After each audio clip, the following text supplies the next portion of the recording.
Bonjour à tous.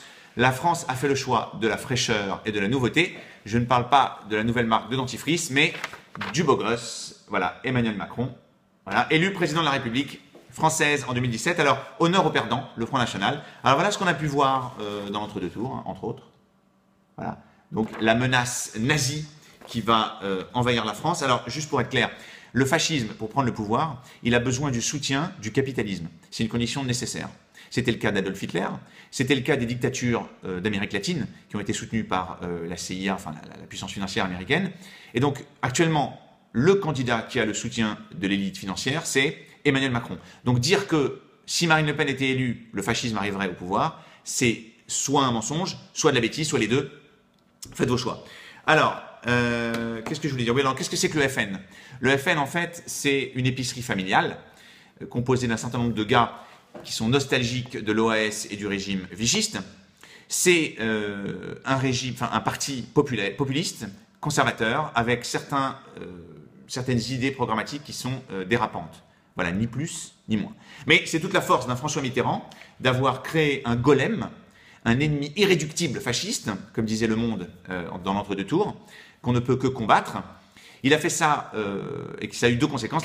Il a fait ça pour tuer la droite, puisque la droite était dans l'impossibilité morale de s'allier avec le Front National, et ça dure encore maintenant, et ça a beaucoup réussi. Et effectivement, la conséquence de tout ça, c'est qu'on n'a pas pu en France discuter des sujets importants.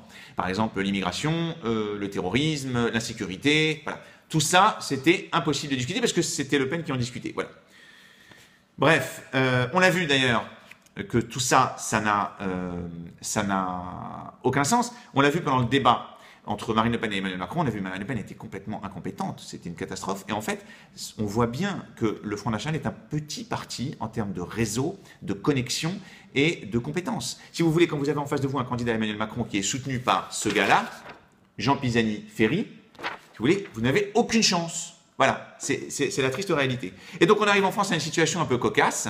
On a un parti qui est légal, et je dirais qui est dans le cadre républicain, mais pour lequel certains arbitres des valeurs estiment que les citoyens n'ont pas le droit de voter.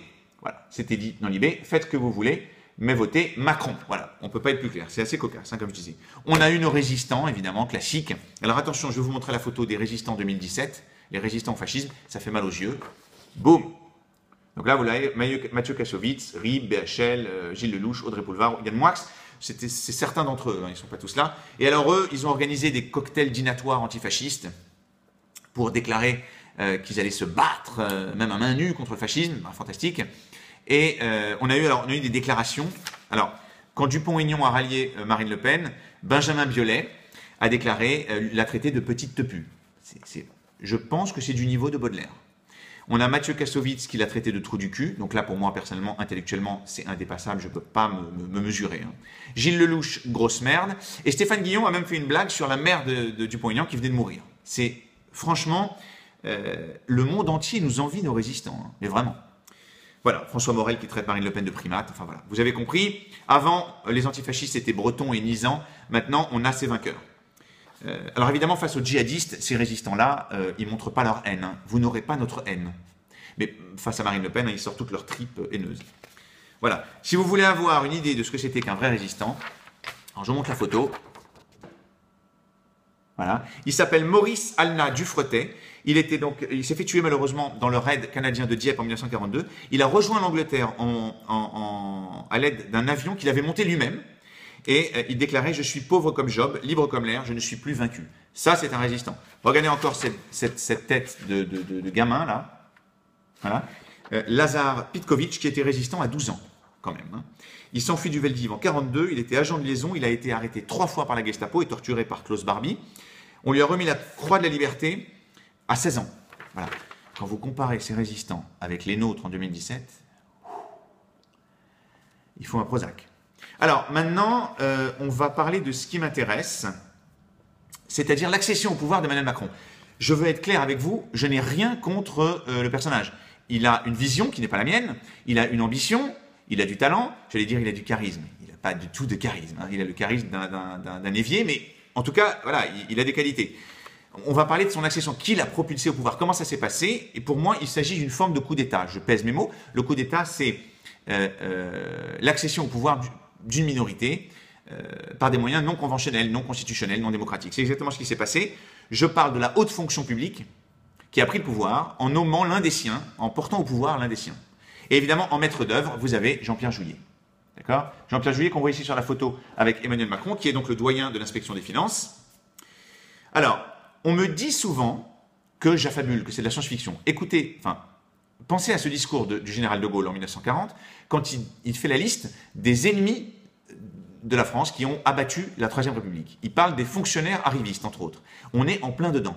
Le CSA, la Commission nationale financière de la vie politique, certaines institutions judiciaires, le service de radio-télévision, sont tous dirigés par des gens, par des amis de cette caste de hauts fonctionnaires, d'accord, qui ont des intérêts stratégiques communs.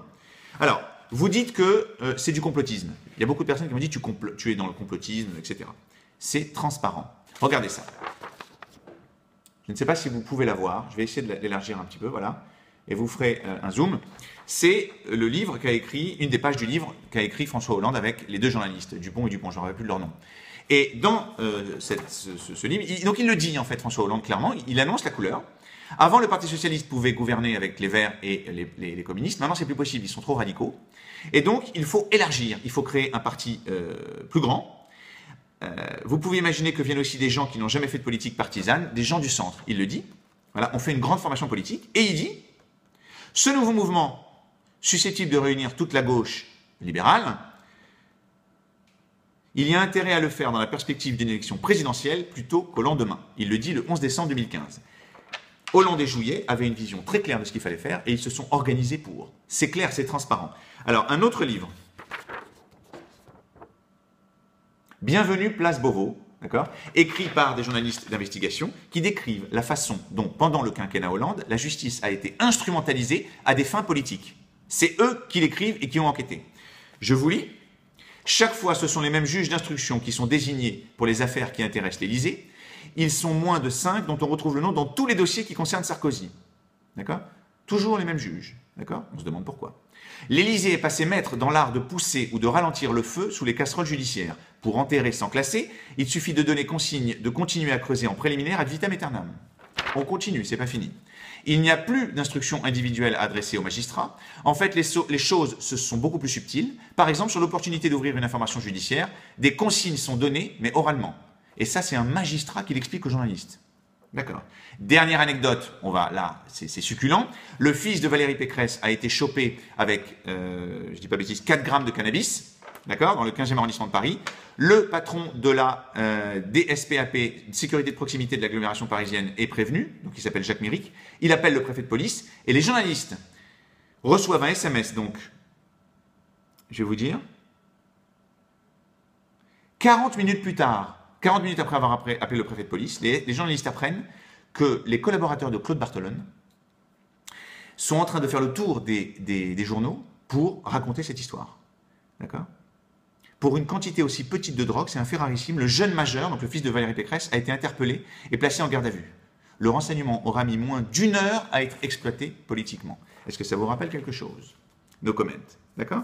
Donc, je finis aussi en disant que Jacques Attali avait fait une interview dans l'Express en 2015 où il disait que le prochain président de la République serait un parfait inconnu. Soit Jean-Luc Attali est un médium et il faut l'élever au rang de Dieu vivant, soit alors il sait. Vous comprenez que tout ce que je dis, c'est transparent. Ce n'est pas un complot, ce n'est pas secret. Il y a eu une machine qui s'est mise en branle, si vous voulez, pour placer au pouvoir un des éléments de la caste de la haute fonction publique. C'est comme ça, c'est un fait. D'accord ? La conclusion, je vais vous faire une citation d'Aldous Huxley. D'accord, l'écrivain qui a écrit Le meilleur des mondes. La dictature parfaite serait une dictature qui aurait les apparences de la démocratie, une prison sans murs, dont les prisonniers ne songeraient pas à s'évader, un système d'esclavage où, grâce à la consommation et au divertissement, les esclaves auraient l'amour de leur servitude. Mes amis bobos, mes amis de la classe moyenne plus, continuez à regarder vos séries télé, achetez bio, regardez les émissions de télé-réalité, ne manquez pas Koh-Lanta et The Voice, vous allez vous éclater, tout va bien. Marine Le Pen n'a pas été élue présidente de la République. Bye bye les amis.